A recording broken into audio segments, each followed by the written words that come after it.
के कमरिया sunrise recording studio Patna. के कमरिया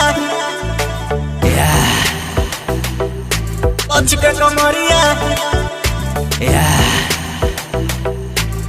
के कमरिया हॉट फिगर तेरा पागल करदा, प्यार किए बगैर दिल नहीं भरदा।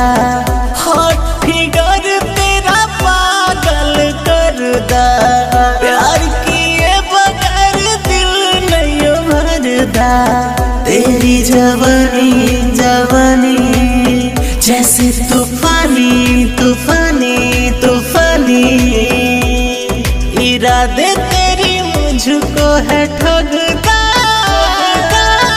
तवच के कमरिया हिलला सहरिया, गाड़ा निकला के गोरी तोरी बोलिया। तवच के कमरिया हिलला सहरिया, गाड़ा निकला के गोरी तोरी बोलिया। अरे यार लालू माल तो कड़क है रे। के कमरिया के कमरिया के कमरिया के कमरिया। आंखें नसीले तेरे गोरे गाल, बैक सैक सब लगता कमाल। गजब माल है भाई गजब माल, गजब माल है तू गजब माल। मार कराएगी क्या?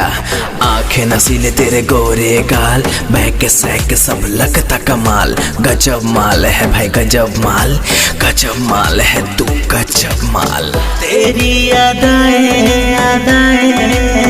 पागल बनाए बनाए बनाए, जागू रातों दिन नींद नहीं लगता।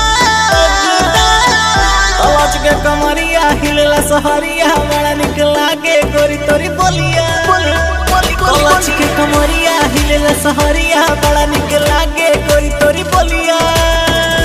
लगता है कभी मासूम से मिलाना पड़ेगा तुम्हें।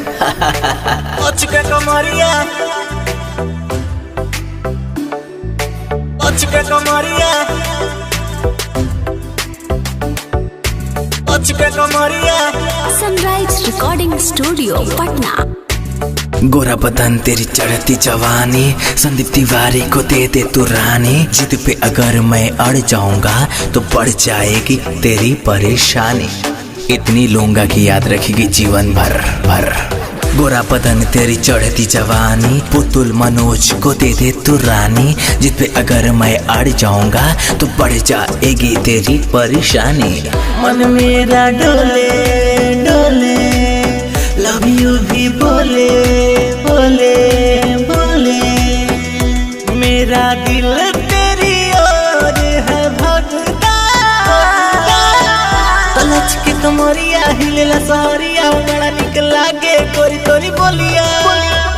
आवाज के कमरिया हिलला सहरिया, बड़ा निकला के गोरी तोरी बोलिया। Sunrise recording studio Patna.